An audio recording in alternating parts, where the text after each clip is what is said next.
일본인들은 다른 나라와는 전혀 다른 고유의 의식과 예법을 갖고 있다. 그들의 생활상은 너무도 상상 밖이어서 일본은 유럽과 정반대의 세상이라고 말할 수 있다. 일본 땅에 발을 디딘 최초의 서양인들에게 일본은 신비의 땅으로 다가왔다. 마르코폴로가 이야기로만 전해들었다는 신화 속의 섬 지팡구. 크리스토퍼 콜럼부스가 찾으러 나섰던 풍요의 섬.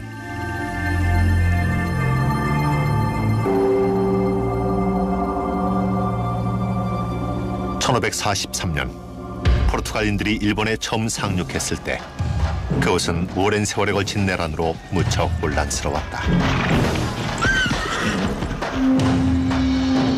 이 혼란 속에서 위대한 사무라이 하나가 등장하는데 그가 세운 정권은 차후 250년간 강력한 힘으로 일본을 지배하게 된다.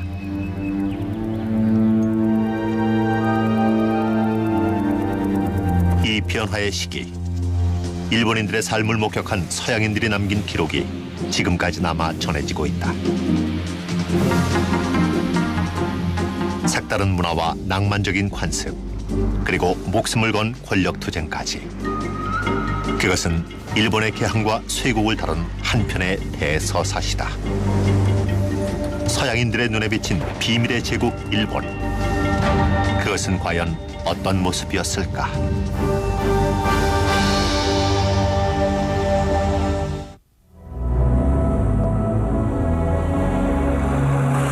토끼와 물의 해, 8번째 달 25째 날 서쪽 해안에 거대한 배가 나타났다. 그것이 어디서 왔는지는 아무도 몰랐다.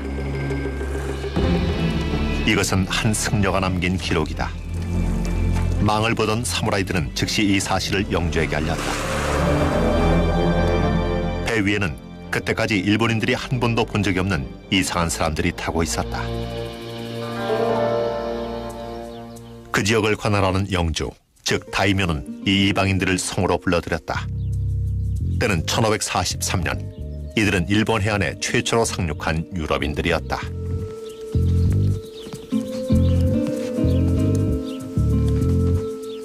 다이묘는 포르투갈 상인들이 가져온 난생 처음 보는 신기한 무기에 호기심을 느꼈다. 일본인들은 새로운 것, 신기한 것에 관심이 많습니다. 따라서 난생 처음 보는 유럽인들에게 큰 흥미를 느끼는 건 당연하죠.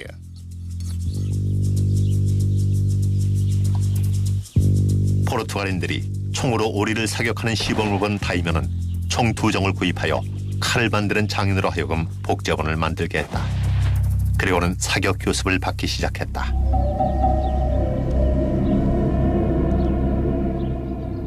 일본에 상륙한 유럽인, 그리고 이들의 무기와 종교는 그 후 일본에 아무도 예측할 수 없는 영향을 미치게 된다.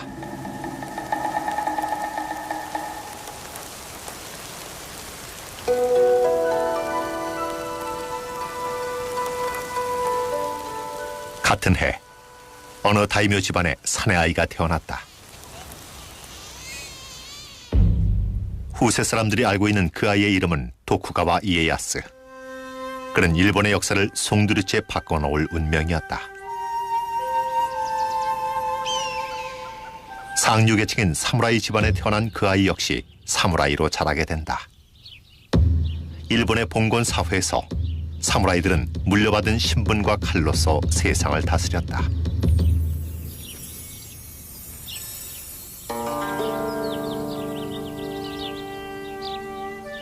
다이묘 영주의 아들이었던 이에야스는 어려서부터 일찌감치 무술과 병법, 정치를 배워야 했다.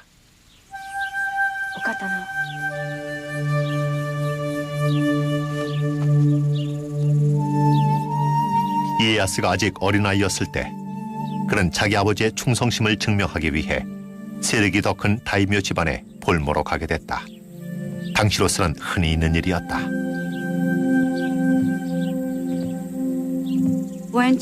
볼모로 데려간 어린아이들은 인질로 취급되지 않았습니다. 그 풍습은 전국시대를 통해 아무도 서로를 믿을 수 없게 된 상황에서 발생한 불가피한 조치였지요. 그래서 하금영주의 아들을 볼모로 데려다 놓은 것입니다.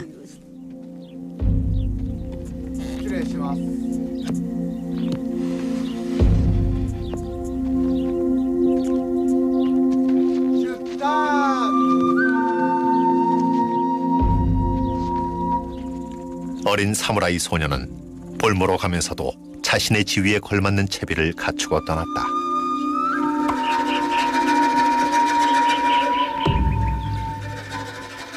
그는 자신의 앞날을 알지 못했고 두 번 다시 부모를 만날 수 없는 운명이란 것도 알지 못했다.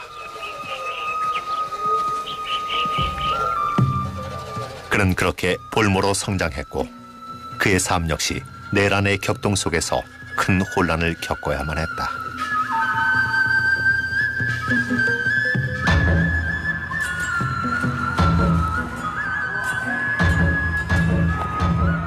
일본 전체가 내란에 휩싸여 있다. 모두가 서로 속고 속이는 가운데 누구도 믿지 못한다. 사람들은 당리당략에 따라 파벌을 이뤘다가도 하루아침에 적으로 돌아서는 일이 허다했다.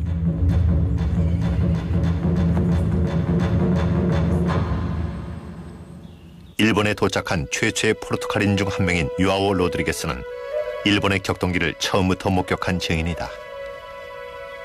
15의 나이에 선실보이로 일본에 온 그는 예수회 선교사가 되었다.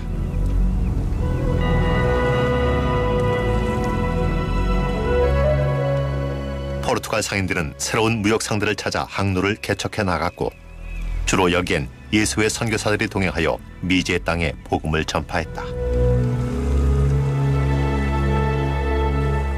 젊고 독실한 예수의 수사들은 일본에 도착하기까지 2년간의 여정에 활기를 불어넣었다. 그들이 보기에 일본은 선교 활동을 하기에 더없이 좋은 나라였다. 이들이 고국에 보낸 보고서에는 당시 일본의 모습이 상세히 묘사돼 있다.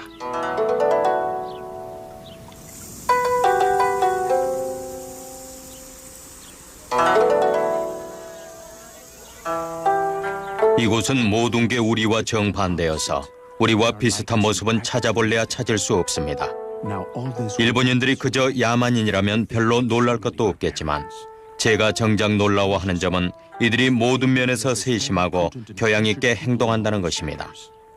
만일 내가 이곳에서 직접 겪어보지 않았다면 남이 이렇게 말한다 해도 믿지 못했을 것입니다. 선교사들은 일본인들이 참으로 놀라운 종족이라고 생각했습니다. 그들은 일본 문화가 너무도 발달돼 있어서 유럽에 알릴 가치가 충분하다고 생각했죠. 일본인들의 언어 그리고 복잡한 정치 제도 등이 선교사들의 눈에는 모두 놀라움이었습니다. 여기서 우리가 짚고 넘어가야 할 건 유럽인들이 동양인을 정복자가 아닌 동등한 시각에서 보기 시작한 게 이때가 처음이라는 사실입니다. 일본인들은 우리와는 달리 글씨를 종이 위에서 아래로 내려가며 쓴다. 내가 어느 일본인에게 어째서 우리처럼 글씨를 쓰지 않느냐고 물었더니 어째서 우리가 그들처럼 쓰지 않느냐고 반문했다. 그러면서 사람의 머리가 위고 발이 아래이듯 글씨를 위에서 아래로 쓰는 게 이치라고 설명했다. 일본에 30년 이상 머물면서 일본어에 통달하게 된 유아오 로드리게스는 사람들 사이에 통역사로 통했다. 그는 선교 활동을 한 덕분에 일본 사회의 가장 상류층인 다이묘에서 하류계층인 농민들까지 골고루 관찰할 수 있었다.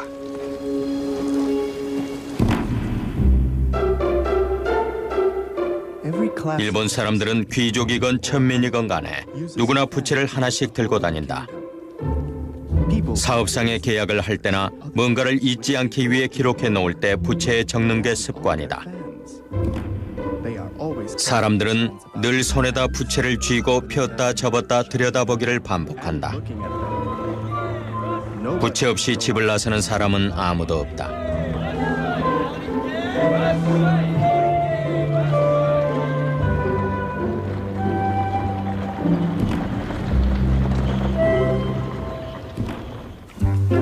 그런데 로드리게스가 본 일본인들 역시 유럽인들에게 똑같은 호기심을 갖고 있었다. 일본 사람들은 우리의 크고 긴 코와 수염, 그리고 붉은 머리카락을 신기해하며 이것이 신체적인 결함이라고 여긴다. 일본인들은 유럽 사람들을 남방에서 온 야만인이라고 불렀습니다. 우선 식사 예법이 크게 달랐는데 일본 사람들은 젓가락으로 얌전히 식사하는 반면 그 당시 유럽인들은 나이프로 자른 뒤에 맨손으로 집어먹는 게 보통이었거든요. 그리고 대부분의 일본인들은 매일 목욕을 하는 반면 유럽인들은 그때만 해도 몇 달씩 씻지 않고 지내는 일이 다반사였습니다. 그러니 일본인들 입에서 야만인이란 소리가 나올 만하지요. 그러나 선교사들은 일본인들에게 무슨 소리를 듣던 간에 일본에 남아있기로 작정했다. 우리가 바라는 유일한 소망은 여기서 창조주의 법을 전파하는 것이다. 일본 전체에서 신자가 단 한 명만 나오더라도 선교사라면 누구나 이곳에서 평생을 바칠 용의가 있을 것이다. 일본에 파견된 선교사들은 열정이 대단했고 당시 일본의 상황도 선교하기에 적합했습니다. 일본은 오랜 기간 동안 내전에 시달렸던 터라 죽는 사람도 많았고 그 때문에 사람들은 당연히 내세에 많은 관심을 갖고 있었죠. 50년 만에 포르투갈 선교사들은 주로 일본 남부 지방에 200군데가 넘는 교회를 세웠고 25만 명에 가까운 신자들을 확보했다.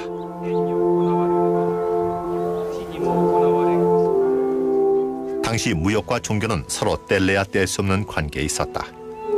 유럽인들과의 무역으로 큰 이득을 얻는 일본인이 있는가 하면 일부에서는 기독교의 세력 확장을 우려 섞인 시선으로 바라보는 일본인들도 있었다. 일본 땅에 상륙한 최초의 서양 선교사들과 상인들, 이들은 일본의 역사에 뜻하지 않은 영향을 주게 된다.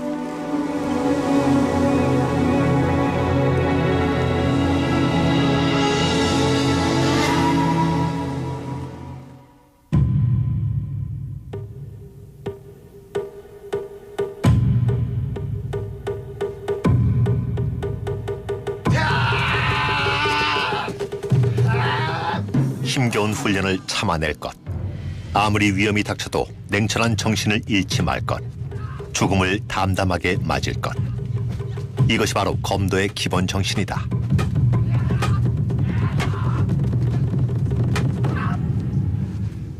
젊은 사무라이들은 스승에게서 검술과 함께 사무라이로서 지켜야 할 예법을 배웠다. 가족을 대표해 볼모로 간 어린 이에야스 역시 이 같은 교육을 받으며 성장했다. 상류층에서는 볼모를 데려가더라도 최대의 예를 갖춰 대했고 어린 볼모의 경우 자기 자식과 똑같이 교육시켰습니다. 도쿠가와 이에야스 역시 병법과 무술 그리고 중국과 일본의 고전을 배움에 있어 엄격한 스파르타식 교육을 받았습니다. 이에야스가 평생 참고 인내하는 태도를 갖게 된 것도 바로 이런 교육을 통해서였죠. 어린 볼모 도쿠가와 이에야스는 사무라이가 된다는 것이 어떤 의미인지 차츰 깨달아갔다. 머리를 항상 꼿꼿이 세우되 아래나 위를 쳐다보아서는 안 되며 눈을 굴리거나 좌우를 힐끔거려서도 안 되고 가늘게 떠야 한다. 또한 복부에는 단단히 힘을 주고 서서 허리가 구부정하지 않게 해야 한다. 이에야스가 성인으로 인정받는 15시대자, 두 자루의 칼을 차고 다닐 수 있는 권리를 갖게 됐다.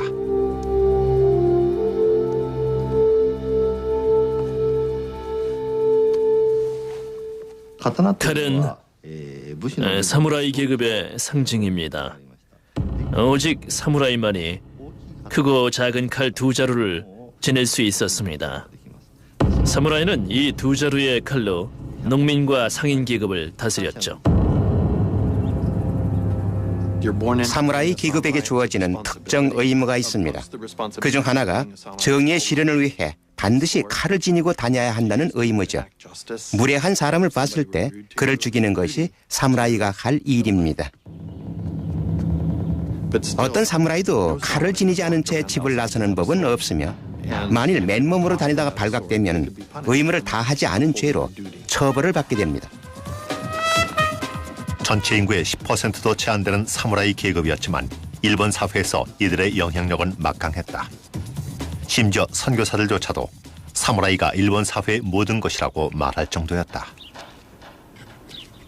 이들은 집안에서나 밖에서나 항상 칼을 차고 다니며 잠잘 때는 베개맡에 칼을 두고 잔다. 이렇게 무기에 의존하는 사람들은 내 평생 본 적이 없다. 이들은 매우 호전적이며 크고 작은 전투에 참여하는 게 일상이다. 그 와중에 가장 능력 있는 자가 우두머리가 된다. 그러나 사무라이의 이상을 실현하는 건 남성들만이 아니었다. 사무라이 집안의 여성들 역시 어려서부터 특별한 교육을 받는다. 사무라이의 아내나 딸이 갖춰야 할 가장 중요한 덕목은 사무라이 집안 사람으로서 긍지와 자존심을 잃지 않는 것입니다.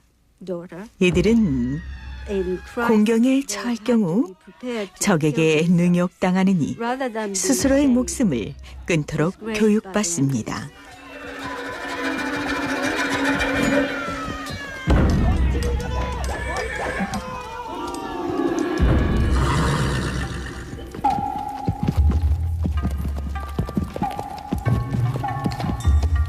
사무라이에겐 자신의 가족과 가문을 지킬 의무가 있지만 그보다 더 큰 의무는 전쟁터에서 적으로부터 영주를 지키는 것이었다.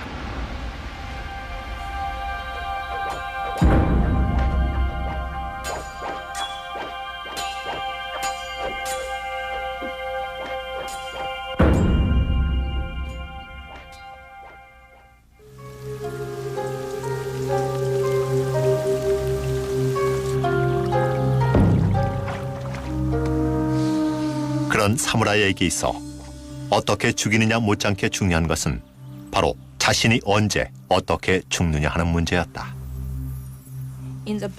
사무라이는 죽는 순간까지도 위험을 지켜야 합니다. 죽는 순간에도 자신의 신체와 운명을 통제하고 내면의 힘을 과시해야 합니다.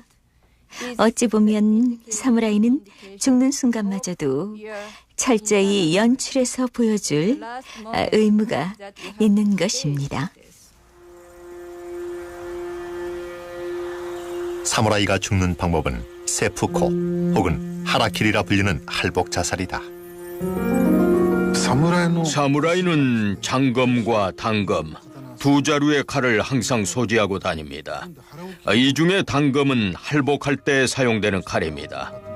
사무라이가 할복하는 이유는 사람의 영혼이 복부에 있다고 믿기 때문이죠. 따라서 할복을 해보면 그 사람의 영혼이 순수한지 그렇지 못한지를 알 수 있다고 믿었습니다. 죽음을 앞두고 남기는 시에서부터 칼로 배를 긋는 최후의 순간까지 세푸코는 명예로운 죽음을 위해 최대한의 격식을 갖춘 의식이다.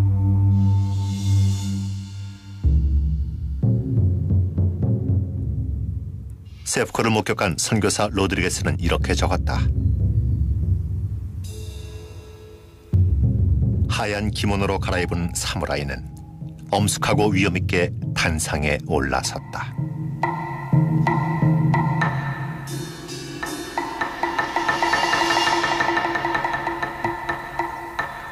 그리고는 커다란 목소리로 사람들에게 똑똑히 지켜보라고 말했다.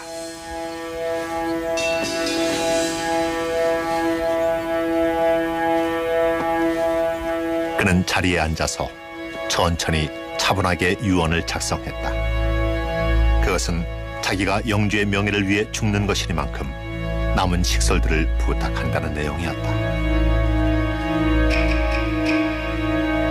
그리고는 작별 인사를 고한 다음 두려움 없이 할복해 목숨을 끊었다. 이런 일은 일본에서 종종 있는 일이다.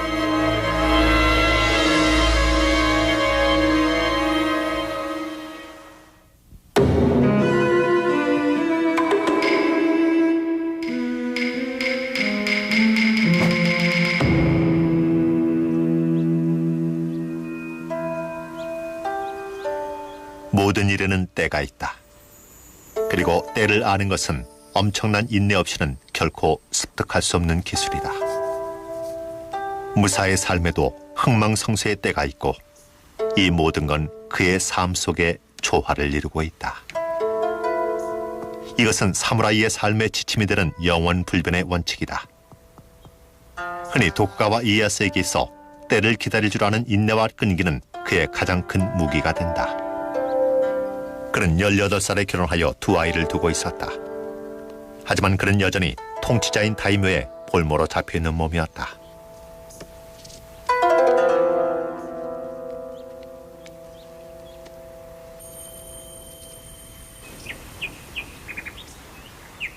이에야스는 다이묘를 도와 크고 작은 전투를 치르며 무사로서의 기술을 갈고 닦게 된다.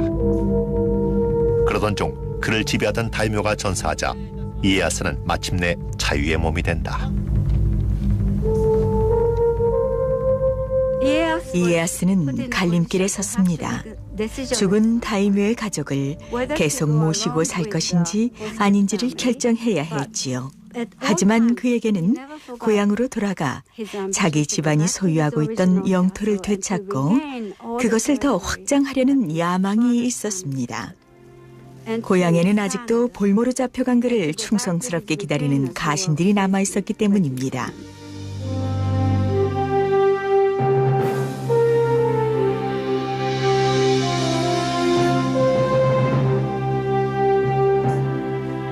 이에야스는 독립된 영주, 즉 다이묘로서의 지위를 되찾기로 마음먹는다.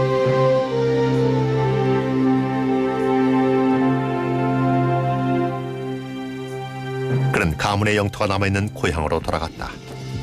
이제부터는 그 자신과 가문을 위해 싸울 작정이었다. 나는 적에 대항해 맹렬히 싸웠고 내 아버지 원수를 갚기 위해 최선을 다했다.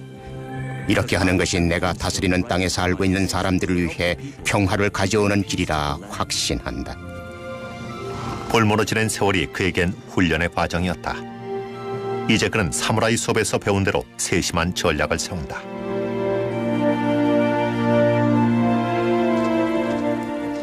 우선 그는 치밀한 계산하에 자신의 주인을 죽인 오다 노부나가와 동맹을 맺었다.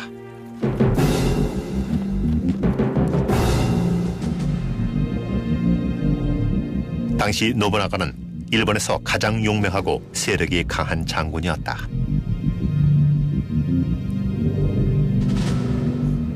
선교사 로드리게스는 천하 통일을 위해 힘쓰던 노부나가를 이렇게 기록했다.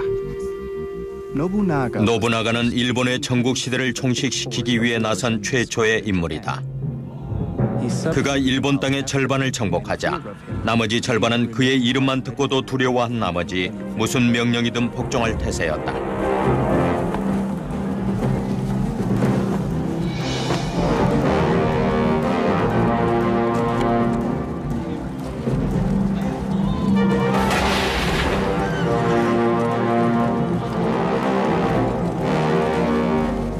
노부나가는 나가시노 전투에서 3,000명의 보병을 3열로 배열하는 새로운 전술을 구사한다.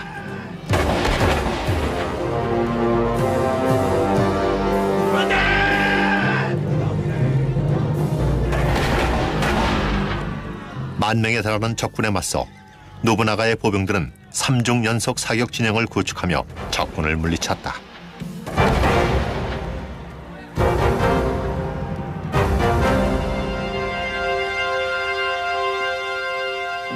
철포를 이용한 노부나가의 혁신적인 진영은 사무라이의 전투 방식을 완전히 바꿔놨습니다. 그 전에는 양쪽 진영을 대표하는 사무라이 2명이 벌판에서 만나 결투를 벌였습니다. 우선 한쪽 사무라이가 자신의 출신과 이름을 큰 소리로 외쳐서 말하고 상대를 큰 소리로 불러내는 것이 순서였죠. 매우 신사적인 결투 방식이라고 할 수 있습니다.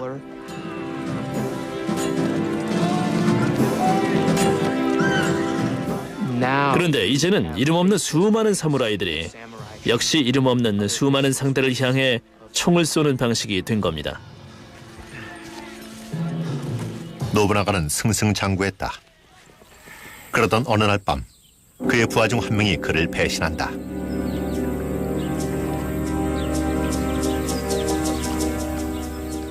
때마침 한 선교사가 이것을 목격했다. 내가 일과를 마치고 저녁 기도를 올리고 있는데 어떤 신자 하나가 다급히 찾아와서는 성 안에 난리가 났다고 전했다. 밖에서는 총소리가 들렸고 불꽃이 보였다. 영주 밑에 있는 장군 중 하나가 배반했다는 소문이 돌았다.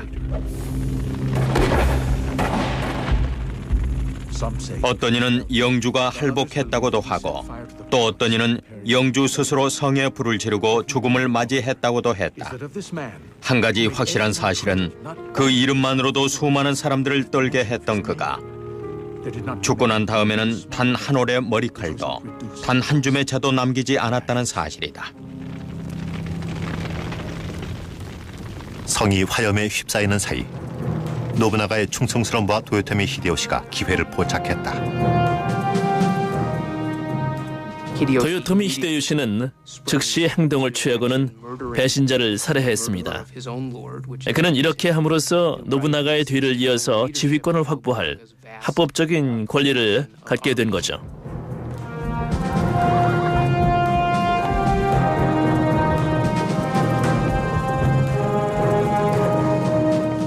이에야스는 한 걸음 떨어져 이 사태를 지켜본다.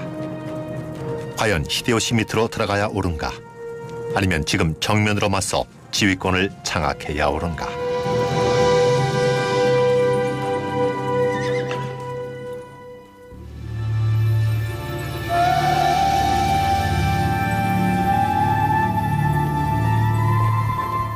노부나가와 히데요시, 도쿠가와 이에야스.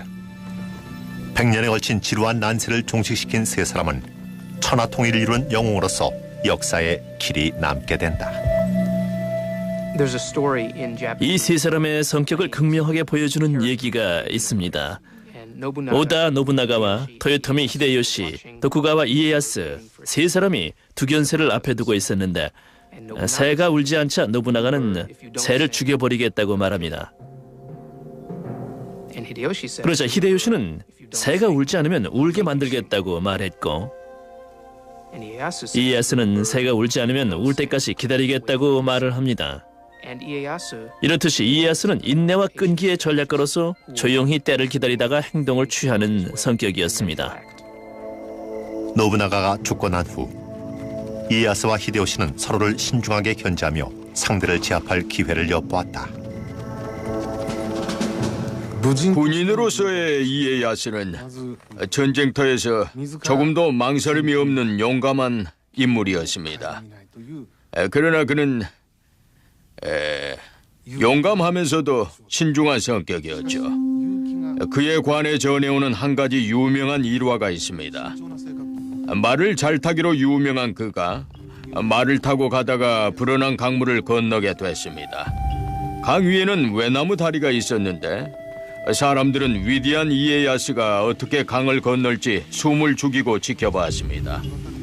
그런데 뜻밖에도 이에야스는 말에서 내려 고삐를 잡더니 말이 외나무 다리를 건널 수 있도록 조심조심 이끌었습니다.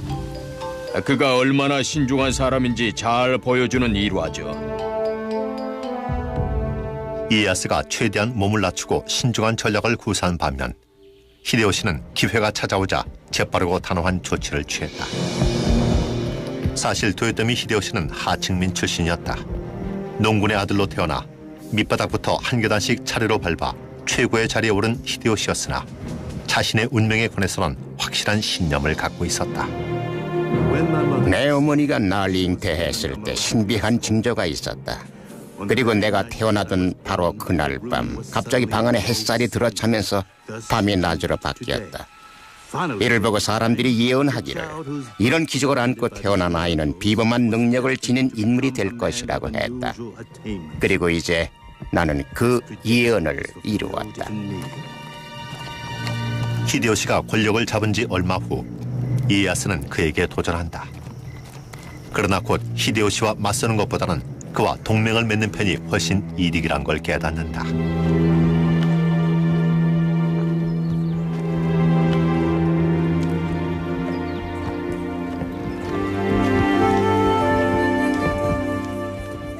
히데요시는 자신의 밑으로 들어온 이에야스를 가상히 여겨 넓은 영토를 하사하고 에도를 본거지로 삼으라 명령했다. 에도는 히데요시의 성이 있는 오사카에서 동쪽으로 500km 가까이 떨어진 외딴 어촌이었다. 다른 사람이라면 이것을 모욕으로 받아들였을 수도 있다. 그러나 훗날 도쿄가 될 에도에서 이에야스는 병력을 총동원해 거대한 5층짜리 성체를 짓기에 바빴다.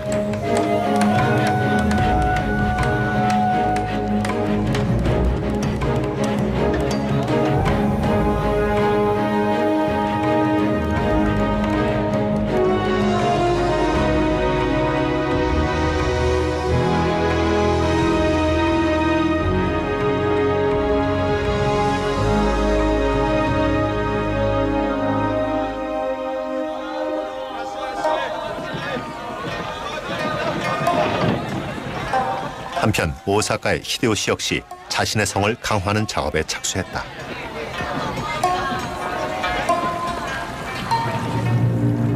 일본 역사를 통틀어 가장 견고한 요새로 평가받고 있는 오사카 성은 동시에 가장 화려한 성이기도 하다. 오사카 성은 인근 교토에 있는 천황의 궁궐과 가까운 전략적 위치를 확보하고 있었다. 여러 세기 동안 일본 천황은 이름뿐인 통치자였고 진짜 권력은 각 영주들에게 있었다. 천황은 연회에 참석하고 시나 읍조리며 세월을 보내는 존재였다. 이에야스의 시절 천황은 무기력한 존재였습니다. 하지만 쇼군을 임명할 수 있는 권한은 그래도 천황에게 있었지요. 상징적으로나마 최후의 중재자 역할을 할 능력이 남아있었던 것입니다. 그래서 일본의 영주들은 하나같이 교토를 목표로 삼고 있었습니다. 천황으로부터 일본 최고의 장군으로 인정받을 필요가 있었기 때문이죠.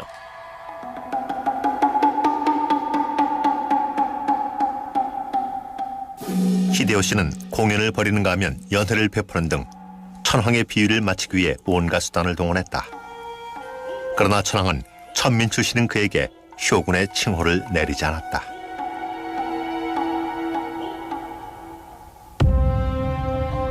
한편 이에야스 역시 대권을 향한 야망을 한 번도 포기한 적이 없었다. 그는 황제의 아들에게 자신의 손녀를 시집 보내는 등 황실과 돈독한 관계를 유지했다. 당시 일본의 영주들은 혈연을 이용해서 정치적 동맹을 굳건히 하곤 했습니다. 다행히 이에야스에겐 많은 아들이 있어서 힘없는 황실과 굳은 연을 맺을 수가 있었습니다. 이렇게 아들을 하나씩 분가시켜서 독립된 영주로 만들었다가 필요할 때 후원군으로 사용했던 것입니다. 이에야스와는 반대로 히데요시에겐 아들이 없었다. 결국 그는 조카를 입양해 자신의 후계자로 키웠다. 그러다 나이 60에 이르러 히데요시에게 아들이 생겼다. 뒤늦게 얻은 아들 히데요리는 그의 목숨과도 같은 존재였다. 이제 히데요시의 모든 관심은 어린 아들의 안전에 모아졌다.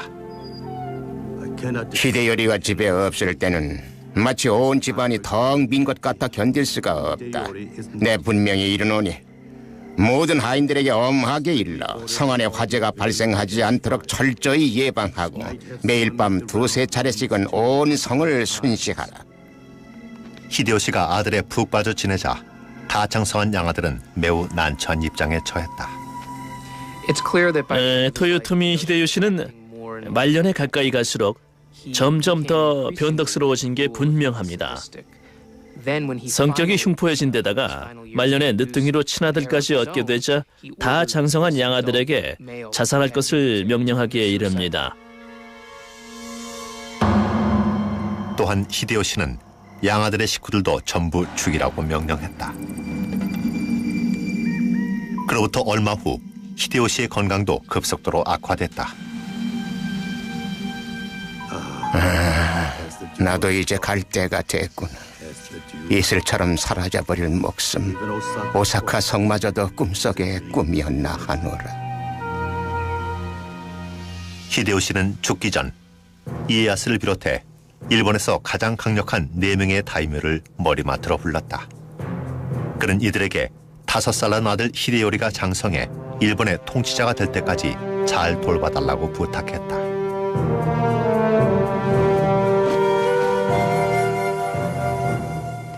이에야스는 목숨을 걸고 아이를 돌보겠다고 맹세했다. 그러나 그 맹세는 매우 지키기 힘든 약속이었다.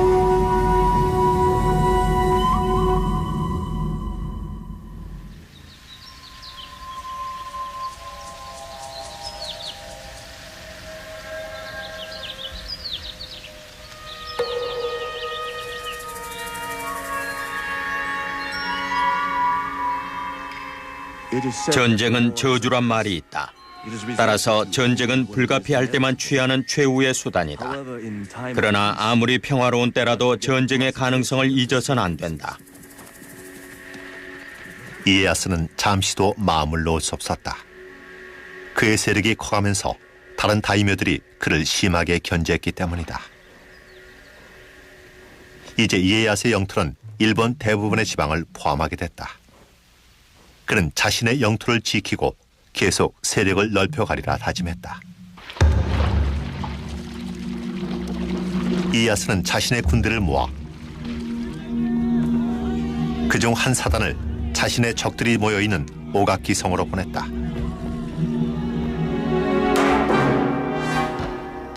전쟁이 시작되자 부녀자와 아이들은 서둘러 피신했다. 이에야스가 대군을 파견해 성을 포위하자 밤낮으로 싸움이 벌어졌다. 오가키 성에서 대승을 거둔 이에야스의 군대는 나머지 다이묘들과 그 잔당들의 뒤를 쫓았다. 이들은 세키가하라 마을 서쪽에 위치한 좁은 계곡에서 대치하게 된다. 이 세키가하라 전투야말로 일본의 역사를 바꿀 중요한 전투였다. 이에야스는 계곡이 한눈에 내려다 보이는 언덕 위에 본부를 설치하고는 지원군이 올 때까지 밤새 기다렸다.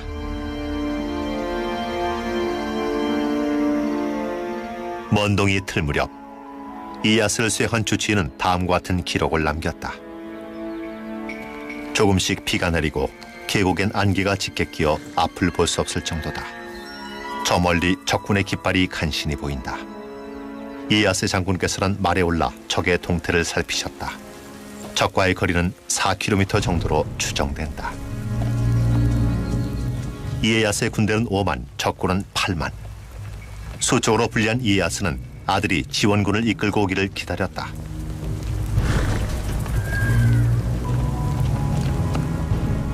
그러나 아침 8시 갑자기 안개가 걷히면서 대치 상태에 있던 양쪽 군대가 서로를 발견한다. 이에야스는 더 이상 기다릴 수 없었다. 군사들에게 전진 명령을 내린 그는 저 유명한 말을 남겼다. 전쟁터에 나갔다 돌아오는 방법은 단 2가지. 적의 목을 베어오거나 네 목을 내주고 오는 것이다.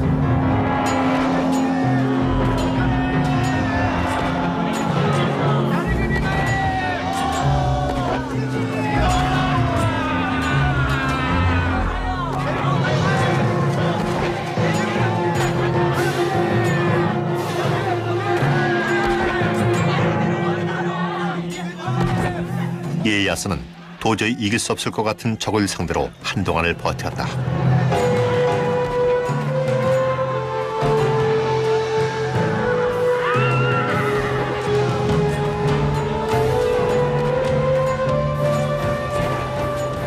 그러다 갑자기 전세가 뒤바뀌기 시작했다. 적군을 이끌던 다이묘 중 몇 명이 이에야스 쪽으로 전세가 기울자 군대를 이끌고 투항한 것이다. 그날 오후 2시가 되자 이에야스의 군대는 적을 완전히 물리쳤다.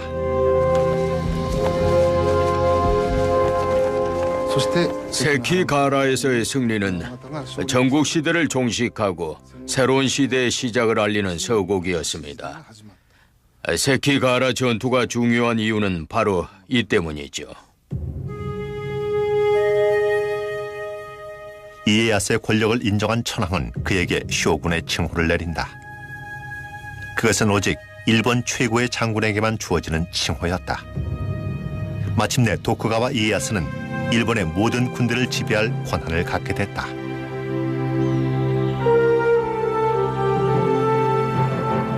이제 감히 그에게 도전하는 자는 없었다. 하지만 오사카 성에서는 히데요시의 어린 아들 히데요리가 커가고 있었다. 이에야스가 목숨을 걸고 지키겠노라 맹세한 아이. 어쩌면 이에야스가 이뤄놓은 모든 걸 이 아이에게 넘겨야 할지도 몰랐다.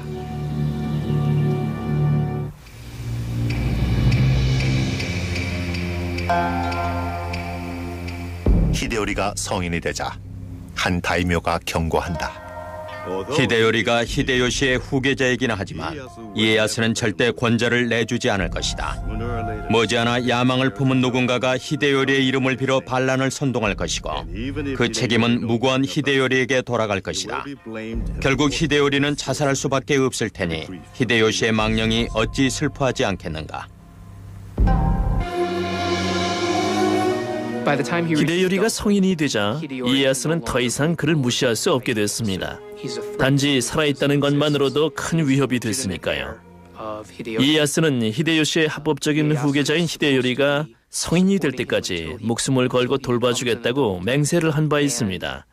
따라서 히데요리는 도쿠가와의 권력에 큰 걸림돌이 된 존재지요. 이에야스로서는 한 가지 방법밖에 없었다. 히데요리가 죽을 때 했던 맹세를 깨는 수밖에 없었던 것이다. 이에야스는 다시 한번 싸움을 일으켜야 했다.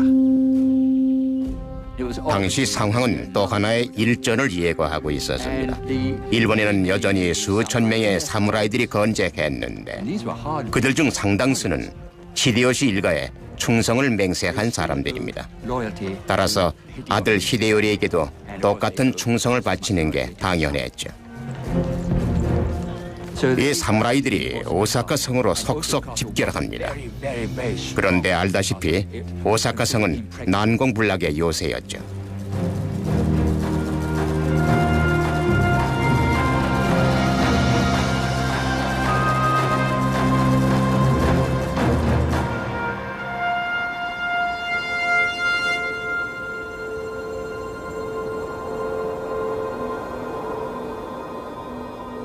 (1614년) 겨울, 이에야스는 히데요리에게 반란죄를 씌우고 군대로 하여금 오사카 성으로 진격하게 한다.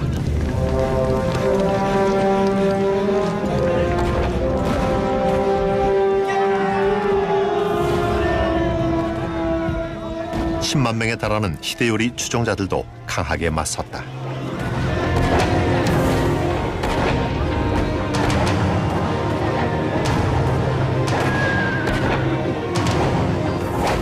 이에야스는 교활한 전략을 짜냈다. 먼저 여성 사무라이 한 명을 성 안으로 들여보내 히데요리의 어머니를 상대로 휴전 협정을 맺게 했다.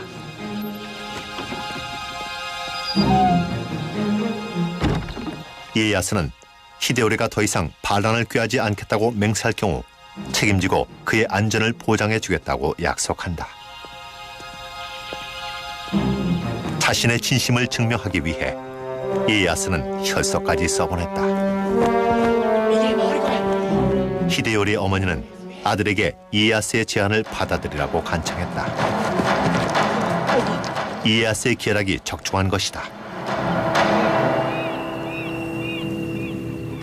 싸움이 중지되자마자 이에야스는 군사들을 시켜 오사카 성을 둘러싼 깊은 해자를 메우기 시작했습니다.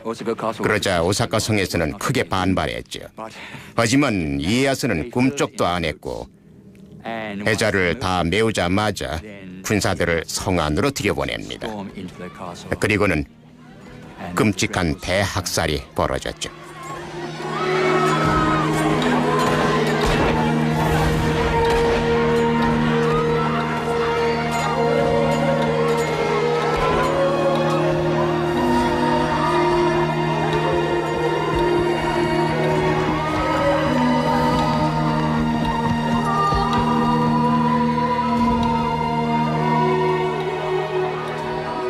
수많은 병사들과 부녀자, 어린아이들이 성 안으로 피신했다.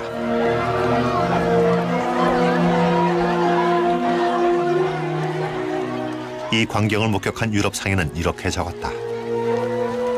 오늘 이에야스가 오사카 성으로 쳐들어가 히데요리의 병력을 완전히 전멸시켰다는 소식을 들었다. 이 과정에서 10만에 가까운 사람들이 목숨을 잃었는데 죽은 사람 중에 목이 제대로 붙어있는 사람은 하나도 없다.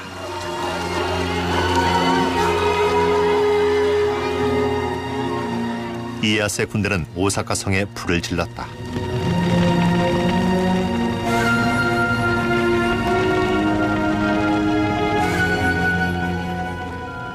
히데요리는 화염에 갇혀서도 항복하길 거부했다.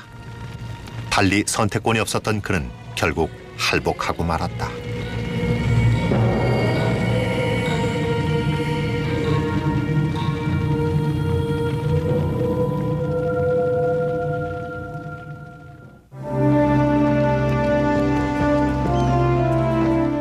도쿠가와 이에야스는 자신의 권좌에 위협이 되는 마지막 요소를 쓸어버렸다. 그러나 모든 이들이 그의 통제하에 놓인 건 아니었다. 그가 가치를 인정하면서도 불신하는 서양 상인들이 있었고 무엇보다도 가장 큰 위협으로 여긴 기독교도들이 남아있었다. 도쿠가와 이에야스는 일단 싸움에서 승리했다.